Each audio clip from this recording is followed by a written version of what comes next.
Om Namo Bhagavate Vasudevaya. Om Namo Bhagavate Vasudevaya.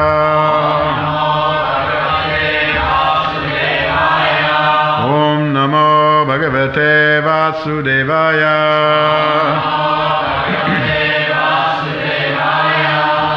This morning we're reading from the Srimad Bhagavatam, Canto 2, Chapter 2, Text 19. Itam munis tu paramed vyavastito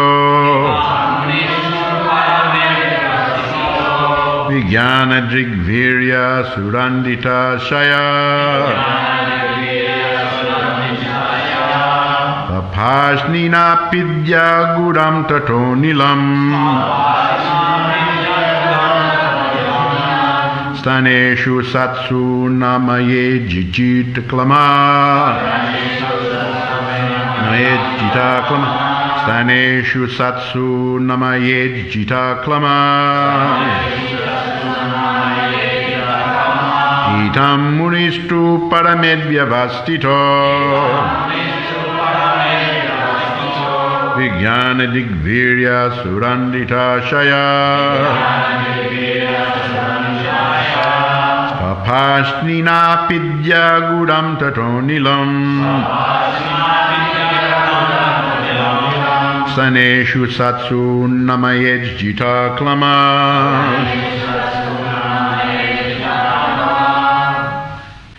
Word for word. Itam, thus by Brahman realization. Muni, the philosopher. Tu, but. Uparamet, should retire. Vyavastita, well situated. Vijnanadrik, by scientific knowledge. Virya, strength. Surandita, well regulated. Ashaya, aim of life. Svaparshnina, with the heel of one's foot. Apidya, by blocking. Gudam, the air hole. Tata, thereafter. Anilam, life air. Staneshu, in the places. Satsu, 6 primary. Unamayet, must be lifted. Jita klama, by extinguishing material desires. Translation: by the strength of scientific knowledge, one should be well situated in absolute realization and thus be able to extinguish all material desires. One should then give up the material body by blocking the air hole through which stool is evacuated with the heel of one's foot, and by lifting the life air from one place to another in the 6 primary places.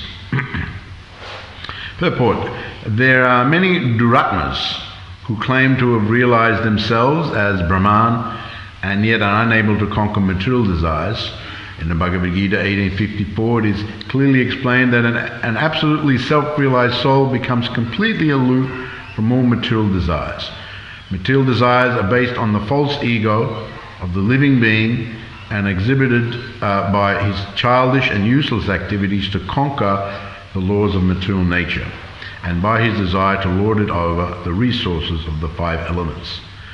With such a mentality, one is led to believe in the strength of material science with its discovery of atomic energy and space travel by mechanical vehicles, and by such tiny advancements in material science, the false egoist tries to challenge even the strength of the Supreme Lord, who can finish all man's tiny endeavors in less than a second.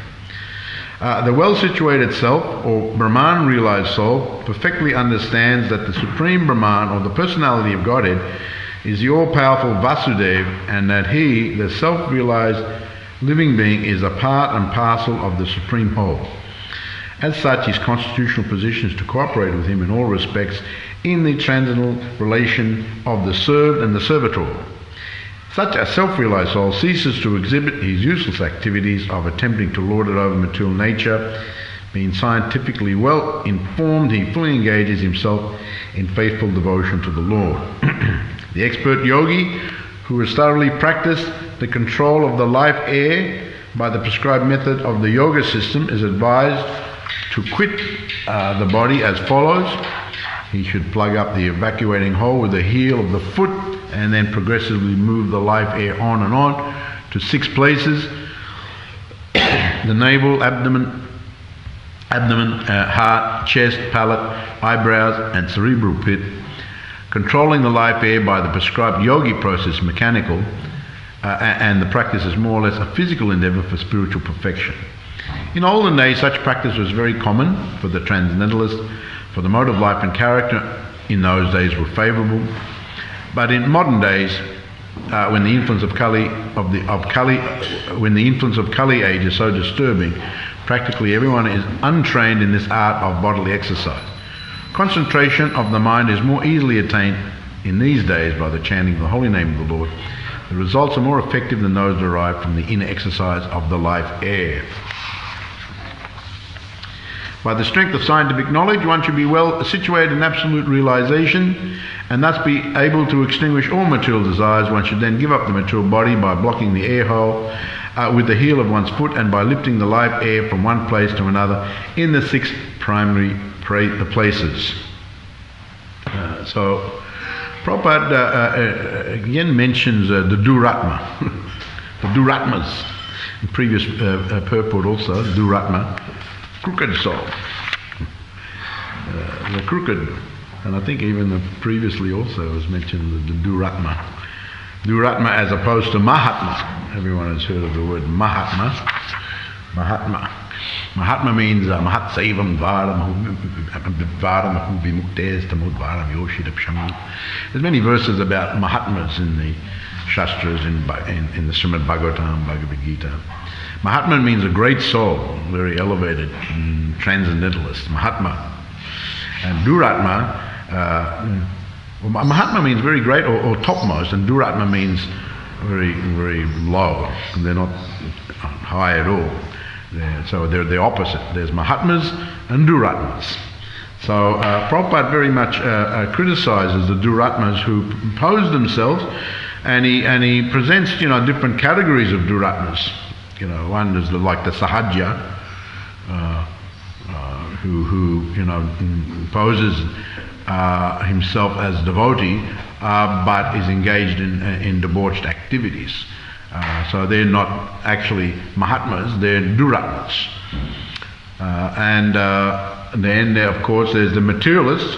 Then there's those who are claiming to be advanced on the Brahman path, but have many material desires.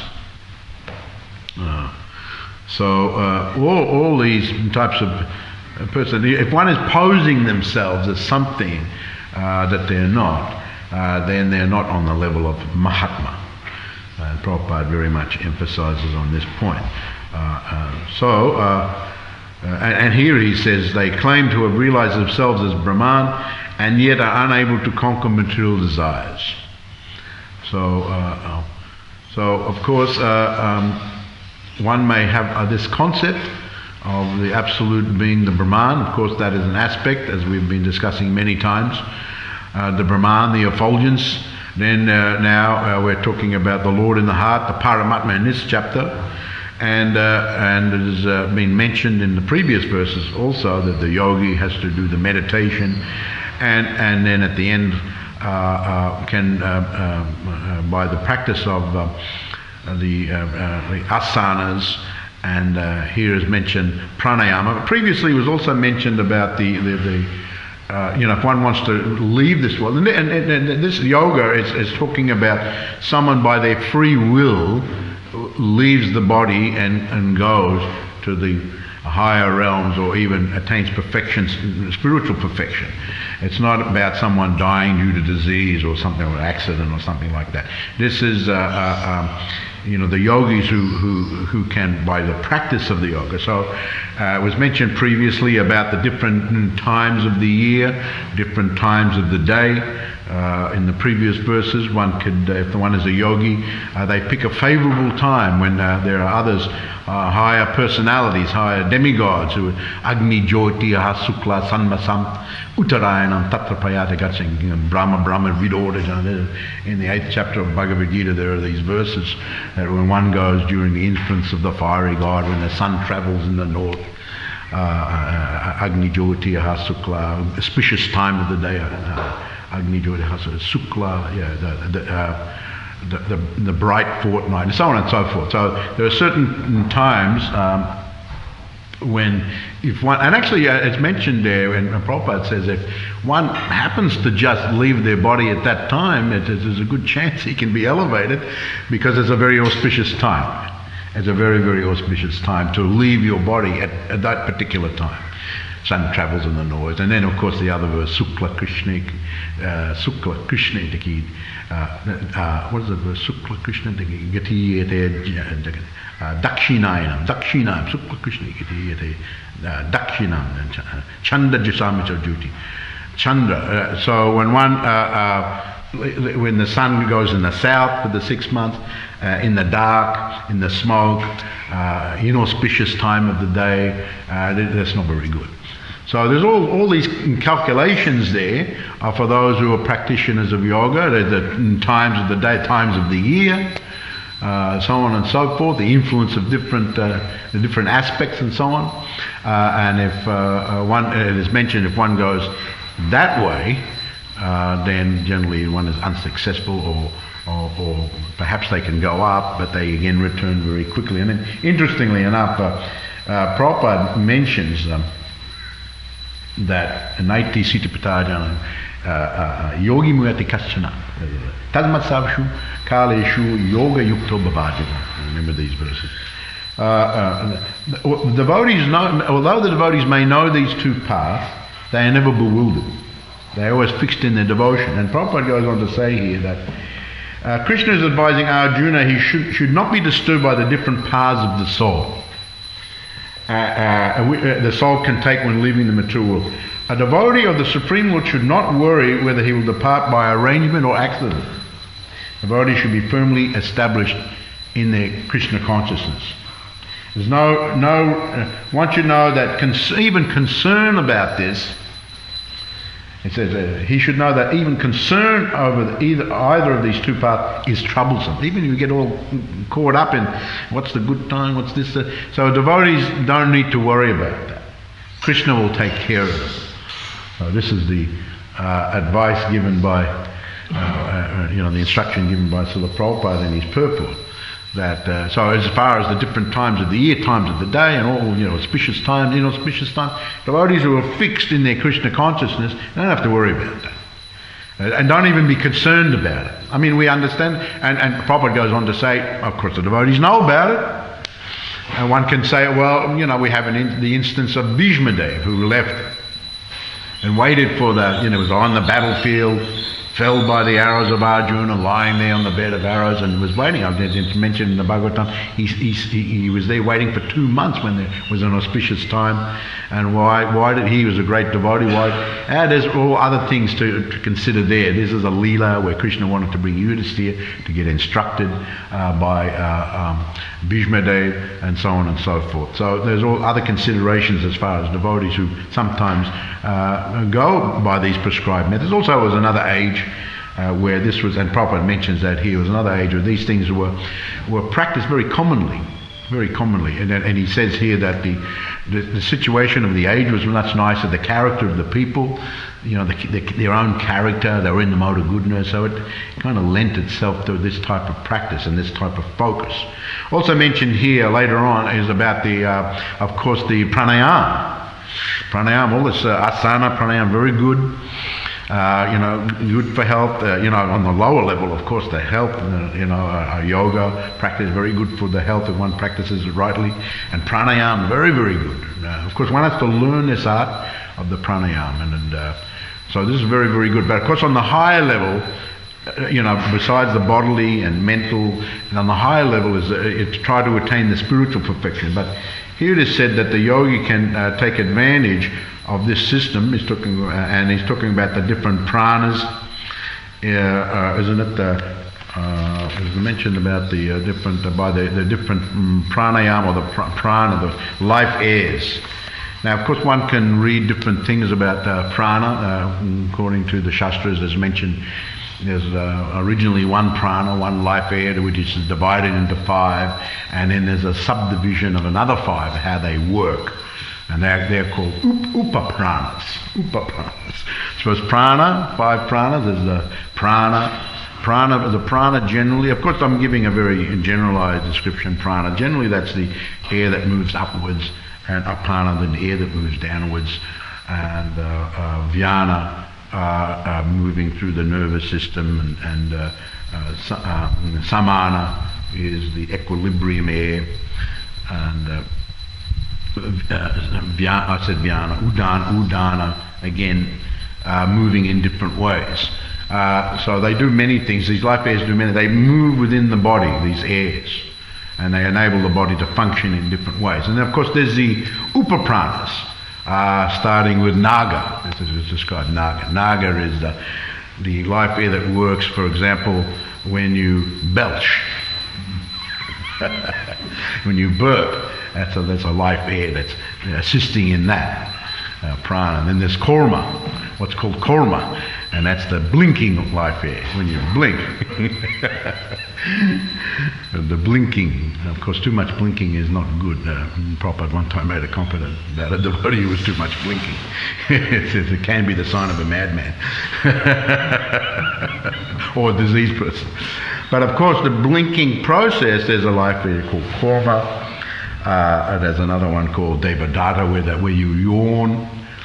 The yawning, when you yawn, there's a life air, a sub-life air that assists in the yawning. And krikala is the life air, where it's krikala, sneezing, and then of course the dhananjaya. Actually, there's one life air that helps the heart valves open and close. There's an air in there, and it's called dhananjaya.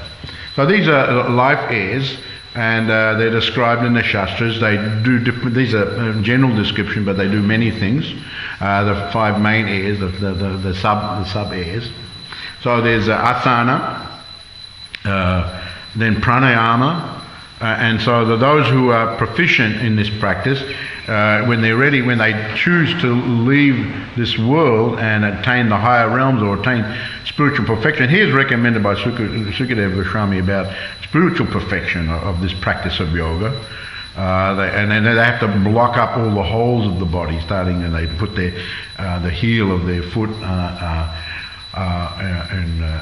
underneath and block up that hole. And eventually, if you can manipulate these life airs, a different a process of pranayama where you can move these life airs around. And so you move them up, and the next verses it's described about the different chakras and different energy areas that and the life airs can move up, and then it comes to the region of the heart where the soul, the jiva, is floating in one of the life airs in the region of the heart. And so then the airs are moved up, and then that air comes and you take the soul and everything up, and as mentioned in the palate and the eyebrows. So then when it comes up there, then you have to block all the holes, the eyes, the ears, nostrils, mouth. And that's all done by prana.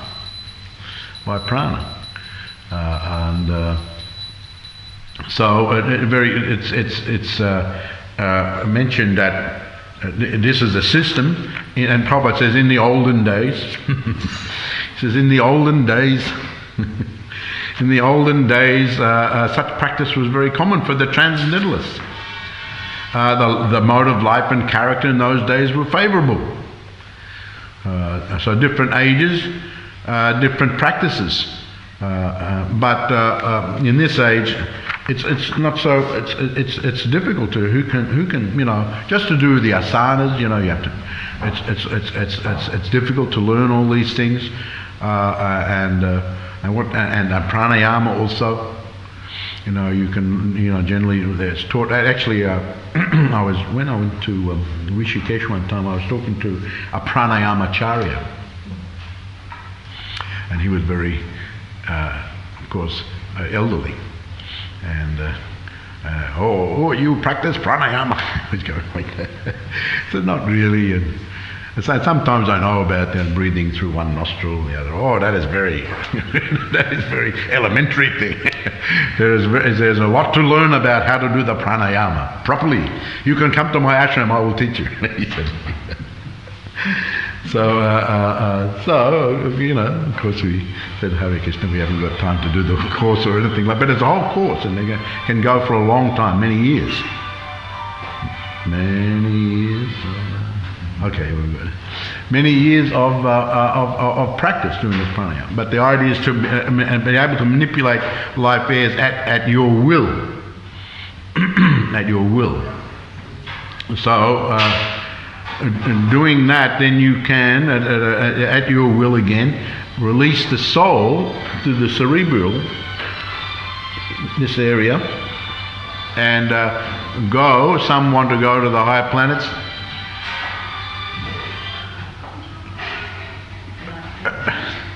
Persistent. And some, of course, those who are more perfect, they can actually leave this material world altogether. So, now, it is mentioned here by Prabhupada, of course, that to directly come to the position of bhakti, and of course this is also bhakti if one practices and thinking of the Paramatma and going to the beyond. This is bhakti through the yoga process. And this is very good because now people are very much entangled in material conquest. And as mentioned here, that material desires are based on the false ego, and people are impelled by this false ego. There's activities to lord it over this world, conquer this world. Atomic energy is mentioned here by Prabhupada. Travel to other planetary systems, but the mentality in traveling. The mentality of the yogis is far different than the mentality of the materialists who want to gain powers and go to other planetary systems.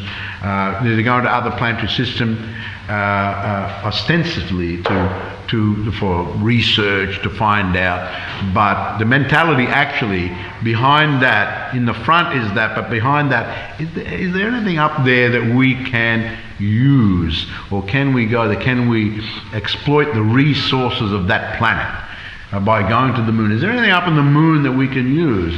I remember when growing up, when there were when there was Antarctica, when Antarctica, going right back in the beginning of last century, they were going to the Antarctica, then there was like a bit of a race who was going to make a claim to the different parts of Antarctica, and this one made a claim, the other one made a claim, and then there was like going back and forward, and there was actually a warship sent there.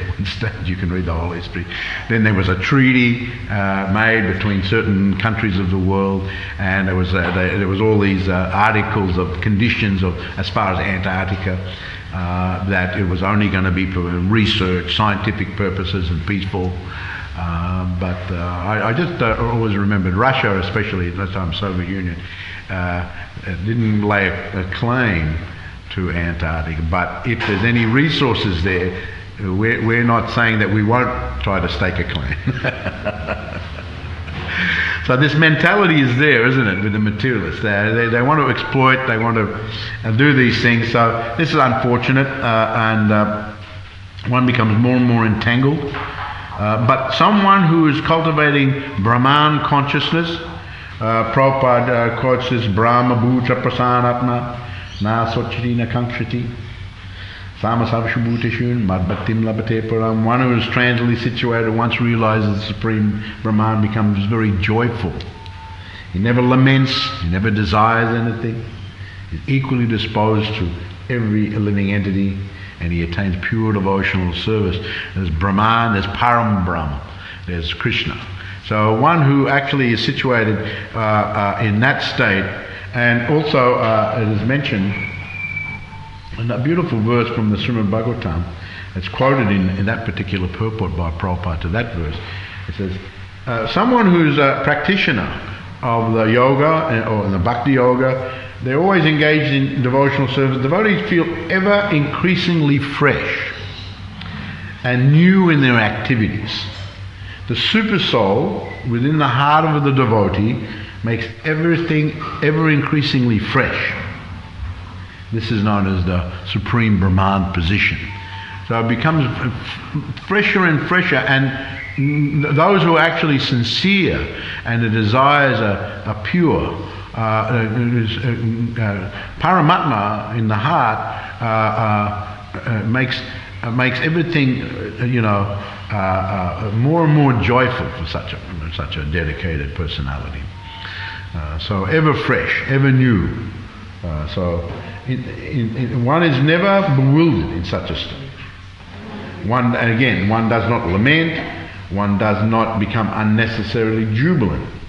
This is due to the Brahma-Bhuta situation. So we live in the material world, we're conditioned, and there's all dualities, and because everything is based on our mood to lord it over, enjoy, and according to our particular set of what body we have and particular set of senses. Some will enjoy this object and some will not enjoy that object. Just like human beings have certain senses, they like seeing certain things. Other species of life have other types of senses, they like things they don't dislike, and it'll be different for everyone. So this is dualities. So therefore they hanker, they're always hankering, trying to get enjoyment, hankering, and then they're lamenting when those desires go unfulfilled. So always back and forward, sometimes hankering, sometimes lamenting, sometimes happy, sometimes miserable. And so this is the position of material life. Devotees know very well. So those who reach the topmost platform, either through this process, and Prabhupada said, but actually in Kali Yuga, it's very difficult. Someone may be able to do all this. But Kali Yuga is so disturbing, and no one is really trained properly as far as this is concerned, especially to reach the topmost perfections of it. So, especially the physical and then the mental, training the mind. That's even more difficult to still the mind. But the mind is more easily contained and focused by this chanting. So this is of course Prabhupada stresses. This is far more effective than derived from the exercise of the life air. So in the next few verses, Sukadev Goswami develops this idea of the yogis of the past who would do this system, and if they do this system, this is the recommendation as given here by Sukadev Goswami. All right, so I'll read this verse again. Itam munis tu paramen vyavastito vijnana digvirya suranditasaya svapashnina pidya gudam tatonilam staneshu statsu namayej jitaklama.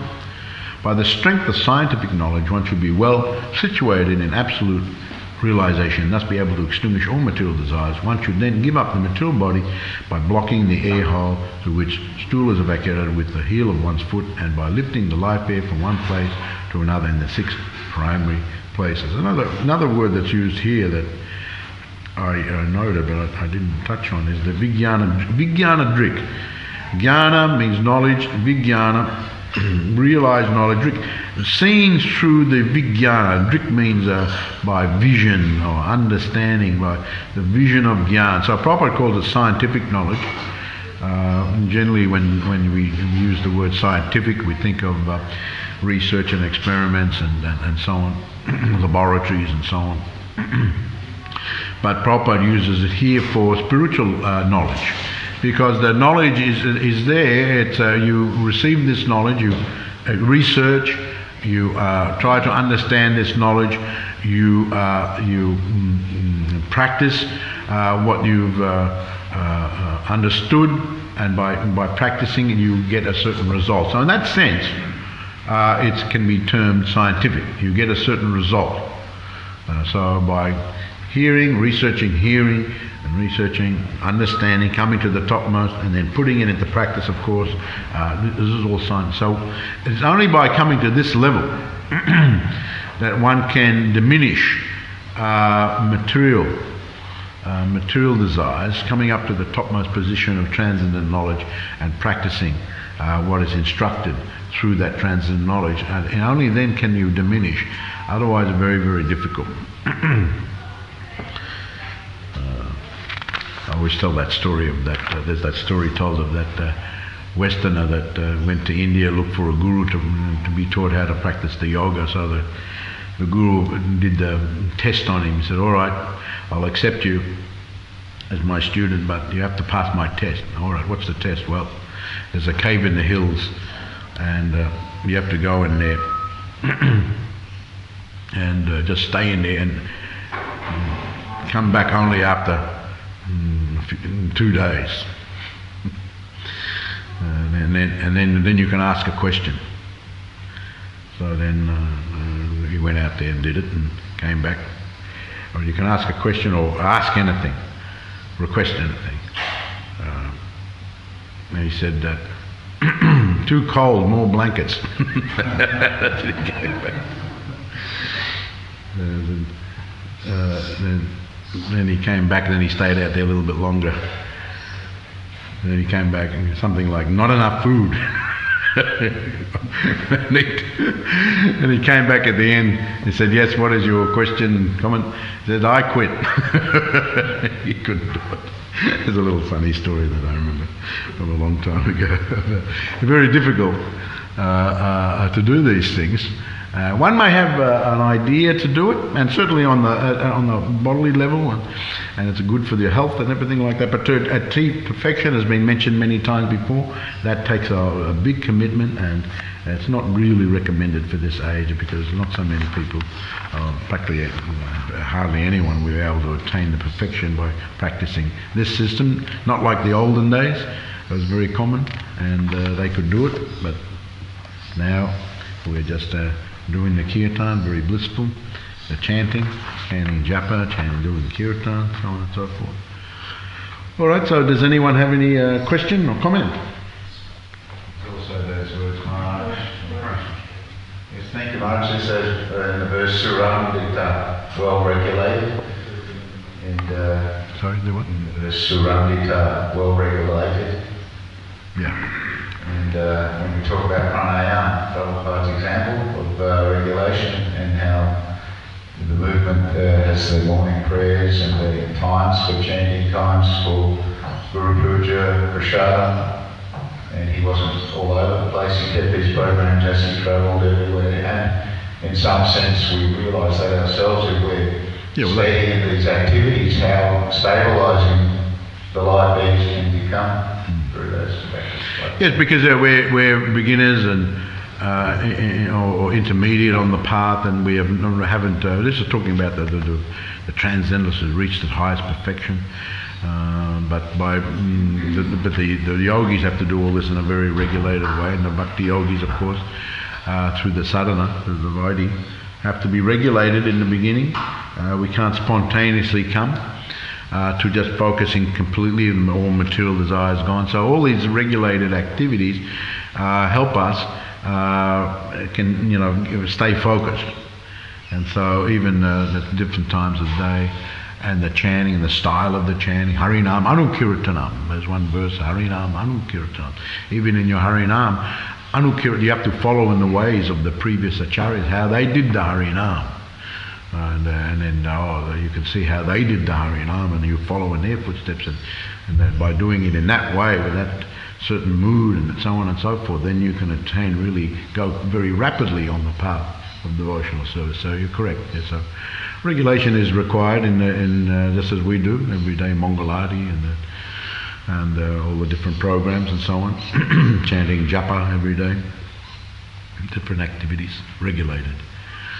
Eventually, when one is on the topmost position, one doesn't have to be, one won't even consider any of that. They're just all the time thinking of Krishna and chanting and dancing and so on. Any other question? Yes.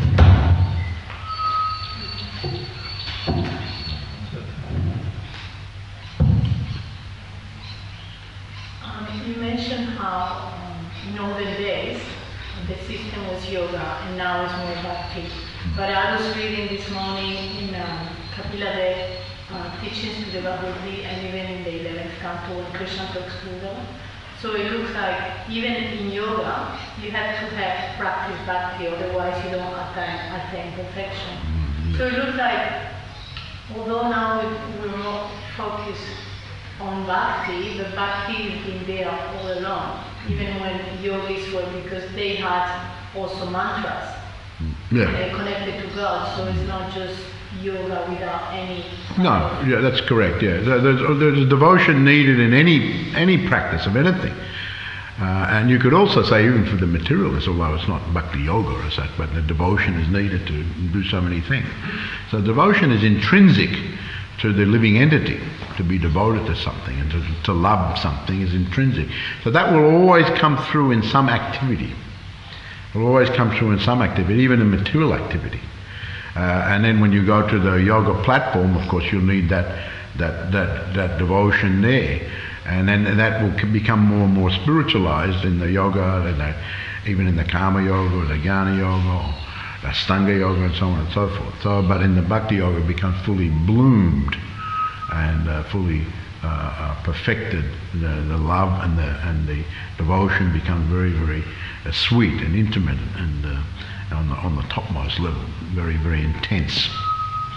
So yes, you're correct. So all bhakti is needed all throughout, but it's not on the, there's different levels of it. Just if I can make a comment in regard to going to the moon planet. The moon planet. There's a lecture. The lecture taught by Krishna Bhagavatam, beside the Bhagavad Gita, and he's explaining Arjuna's reasons why he didn't want to kill his relatives. He said because he wanted to enjoy the kingdom with his friends. And so the Prabhupada says, the same as the moon, when they're going to the moon, why don't they want to stay there? And he says, because he says if it's actually what they think is they should stay there, like the heaven and planet things like. He says because they want to come back and boast to their friends, I have Yeah. Boasting, yeah. That's generally those who have material desires, they like to boast. I mean, they're so absorbed in themselves, and they've got such an ego, false ego, that generally is described by Bhaktivinoda Thakur that generally those who are lower, they try to lord it over them, and those who are on an equal level with them, they boast. As Bhaktivinoda Thakur explains, they actually boast. They try to one-up the other person. You did that? Well, that's nothing. I did this. So they boast. And then someone who's obviously on a higher, superior platform, they'll figure out ways how to pull that guy down, get him down. So Bhaktivinoda describes, not in exactly those words, but he says there that generally the very materialistic person, that's their mentality. Those higher, they pull them down. Those equal, they boast. Those lower, they just lord it over them. A very, very materialistic person. So we have to consider if we're being like that from time to time, then we've still got a few material contaminations there. Okay, thank you very much. All glory to Srila Prabhupada ki jai. Gaur Premanandi, Hari Hari Bol.